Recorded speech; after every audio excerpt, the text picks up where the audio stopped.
All right, so for today's adventure, we're going to try to get the windshield installed. First thing I do is put on these pillar covers, the outer pillar cover. These are fairly lightweight. These are OER parts, new reproduction, and they're not bad. You know, you're going to have to work this edge a little bit just to kind of get it nice and crisp. I was using a block of wood and a mallet, just kind of slowly tapping it like this, working my way up through, and I'm pretty close. I'm not too awful worried about that. The next thing I'm going to do, and I've looked around, and Jonathan at Vine Village Garage did a pretty nice segment on getting the windshield installed in the Camaros, but he didn't go through like the header cover and the, you know, getting all the trim on afterwards. I think he was, you know, it's a lot, guys. All this stuff takes a lot of time to edit, and, you know, it slows down your production, and at some point you just got to get stuff done, right?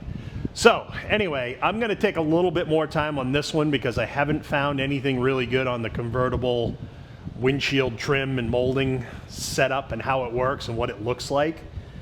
Even the documentation in the assembly manuals kind of sucks. So first thing you do is I put these pillars on first, and, you know, not saying this is the right order, but I may make mistakes as well. There's 2 screws here that hold that on. Now I'm going to do the upper molding, the upper header molding, I think it's called. And again, that's an OER part. I'll get that in place. Then I will go ahead and put in the windshield clips. I've also put in the supports. I cleared my holes, making sure those were ready to go. On these, I like to put a little daub of silicone as I'm screwing it in, just because now there is bare metal in this. And, you know, these things are notorious for rusting out down here. And what happens is, you know, all the condensation from the windshield runs down in here. Where's it go? It sits here. So if it sits in or around these screws, I'd really rather not just sit there and let it rust. So just a little shot of silicone on it before you drop the screw in. You can see I got some in there. It's not obtrusive, but we'll get to that when we get to it. So next thing I'm going to do is I'm going to put the header bows on, not bows, the header moldings, and we'll move to the next step. All right, this is a little tricky. The combination to this thing is to try to get it hooked on the back, kind of hook it over the front a little bit, and then work this side in. I got one screw started, the other one just kind of holding it in position. And then I'm gonna have to get a block of wood or something and work this corner so that it fits a little better. But I want to do that after it's all screwed on, because I think this is just going to take a little finesse. But, you know, it's not horrible. It just needs a little love. Like I said, I want to work this down a little bit, and then now all of a sudden this screw hole here is not lining up at all. But I'm going to just keep working it, get it where it needs to be. It's close. It's just not, you know, it's not a factory part. This is reproduction all the way. So then once I get it secured, I'm going to again work this edge down with a block of wood to flatten it out, so when I put on my clips for the windshield, it's not inhibiting anything. So let's keep going. Okay, the second one went on a little easier, but it's still high in the middle right here. I just think, you know, the mold isn't quite right. You can see, like, out here I'm right at the edge of the screws, and then out here I'm an 1/8 inch higher. So I'm going to try to make something to hook under here and just twist this to roll it, and see if I can't get that to come down some. The screw's just not quite enough. I'm just dimpling this in up here, so if I tighten that anymore, it's not going to help the situation. So I'm going to keep working on this, and I'll show you what I come up with. Okay, I cracked the code on that. So pull these screws out, this one and the other middle one, and then put this screw in and tighten it down to where you want it to be, and then put the other screws back in, and it sucked right in beautifully. So I think that's the way to do it. All right, next step is the windshield clips. Okay, so this is the style clip we should use for the convertibles. You can see there's no slot, it's not adjustable. The convertibles have pre-drilled holes already in the windshield frame anyway. So that's the whole idea, and they just go in like this. So the next one will go right here. I'm using a little ratchet wrench because it just makes it a lot easier to go in without stripping out the Phillips head. All right, I've been adjusting on this, and I think I've got it a lot better approaching unscrewing my situation. I did have to adjust the hood ahead a little bit. I think that's the only way I can get this all to come into it. And I might be a little further ahead than I need to be right now on the hood, but I'm gonna start here and see what I can do.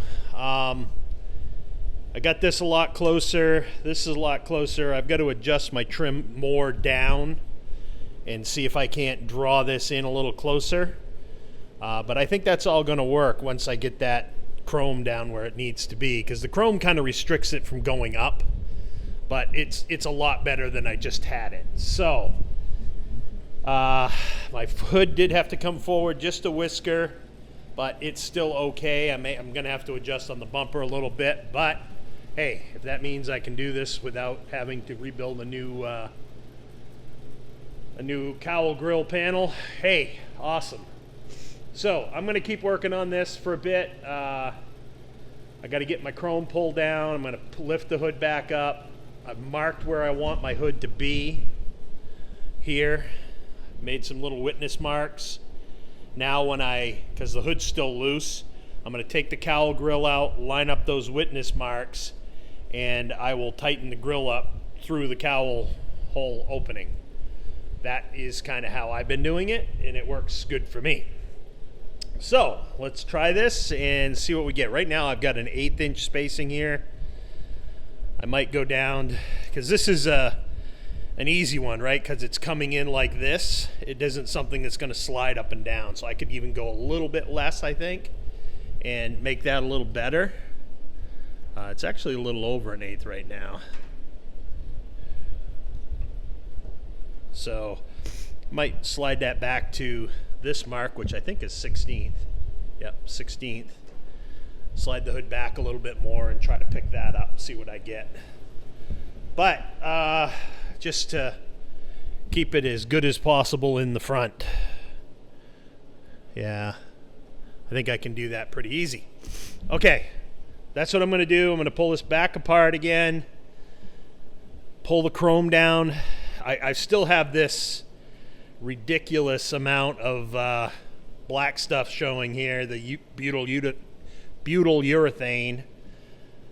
I may have to, I think I got to pull the windshield back out, redo that. The other thing I don't like about it is it gives you this little gap here between the top of the dash and the butyl. Not to mention the fact that it's all messed up and looks like ass. But this is kind of where the moisture builds up. So I'm thinking I might want to get some of the flat tape butyl and just put a perfect line right through here at the edge of the dash, so when I set the windshield in, it will give me at least a straight line there, and it won't look like somebody, like a third grader did it. Anyway, that's where I'm at. I'm gonna keep going.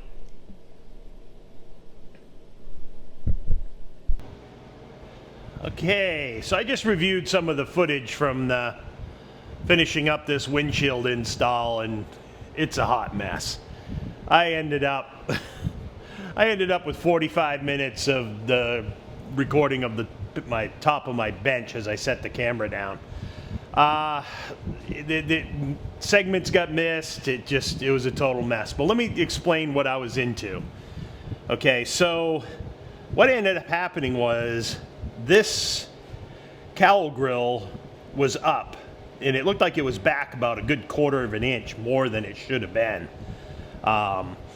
So I ended up like measuring from this point down to the tip of the fender, and from here to here, and from here down, and took all my measurements and said, yep, you know, it should fit. So I ended up actually having to you know, move the hood forward a little bit to get clearance on this. But the big point was, you know, I was trying to avoid this where you can see all of this butyl urethane. I'm going to have to redo that. There's no two ways about it. How I do it, well, that's up for debate, I guess. But what I'm going to end up doing, I think, is a different story. Anyway, what you have to do is you have to get this chrome down so it kind of is close to the top of the fender as you can get it. And then that's before this piece is in. And you have to pull there's little brackets that come off from this and screw down to the face. And you saw the holes for those. You pull down on those brackets till you have this where you want it in this direction. Because if you don't, and there's a little bit of slop in there, and as soon as you put this in, it's going to push it back up, which is a problem. So I had to go through, I marked my windshield, and knew exactly how far I had to pull it down to get it to the shape I wanted, and then everything else, you know, when I pulled those brackets down, tightened it up, and then put this back in, well, then I had a good starting point, right? Now I know where this is supposed to be. Then I can start moving forward with my hood. I ended up moving my hood a little bit forward up here. It's actually pretty good on this side. That side sticks out a little bit. So I'm, you know, maybe not done with that. It's exaggerated now, but because I don't have the hood adjusted just right yet. But that was the best I could get it to come in. The other problem I still have is this piece of chrome up here is flared up like this. So I've got to take this off, but I know what that is. This return on the top piece of that chrome needs to be adjusted a little bit, and I can do that with the bead roller and just get that to slowly work its way down, because right there, it's, you know, I can get my finger in there. It's curled up so much. So I gotta get that sorted out. Other than that, I'm pretty happy with it. Like I said, I got to pull it back out because this butyl urethane just looks terrible. So I think what I'm going to do is I'm going to get a piece of butyl urethane tape and conform right to the top edge of my dash with it and let it come down, and that way I will end up with at least a straight black line. I don't know how else to do it. The other thing I'm not sure about is this. I assumed there was some sort of trim or something that went in there to cover that up. Not sure there is. I may end up having to make something for that. So if anybody knows of how that's, yeah, this is one of the challenges when you don't take the car apart, right? When you get the car in a basket, things like this, you just don't know how it actually worked. But I got to assume there's either something in here, or I can make a piece of plastic on the 3D printer to cover that, or something. You know, you don't want a gaping hole here. There has to be some sort of trim for that. Or, I don't know, maybe you were supposed to just seal that in with metal when you did it. So anyway, that was kind of the saga that got me all wrapped around the axle on the windshield install. Overall, I'm pretty happy with it. The glass could stand to be a little longer. That's part of the problem I had was, you know, the bottom edge of the glass is very close to the top of this chrome right now. So, and I'm up here where I think I want to be. So I think I got to lower it down just a little bit when I reset the glass. So there's a few reasons to do that. But overall, it all comes together okay. It's just you got to, you know, with these reproduction parts, you got to mess with them. You know that. It's not uncommon. So that's what I'm into now. I'm kind of over it. I'm waiting for the tool to cut the butyl urethane. Then I'll pull that back out, and I'm waiting for new butyl urethane. And then I'll redo that. So that is where I'm at with the windshield. I apologize for this getting really disjointed at the end. It really wasn't my intention. It's just things got out of hand, and it got messed up. I lost segments, and like I said, at one point the camera was on when I thought it was off, and off when I thought it was on. It was just a total mess. So anyway, we're gonna do better. Okay, so that's the end of that. When I reset that, I will show you what I do to line that up. You know, this is unacceptable right here. I can even see paint under the butyl right here. It's just not gonna fly. So we're gonna do that right next time, hopefully. It's just a really strange little setup there. And you don't want moisture pocketing in here or sitting on top of this butyl and just sitting on the dash. It's really, really bad idea. So, yeah, I'll address that and move on. But yeah, that's going to wrap that up for this. If you got any questions, please ask. I apologize, this did not come out as good as I wanted to, but I still think there's enough good information here that I had to get it out there. So, yeah, it's a lot. So anyway, if you got any questions, please ask. Thank you for watching. I know this one kind of sucked, but sorry.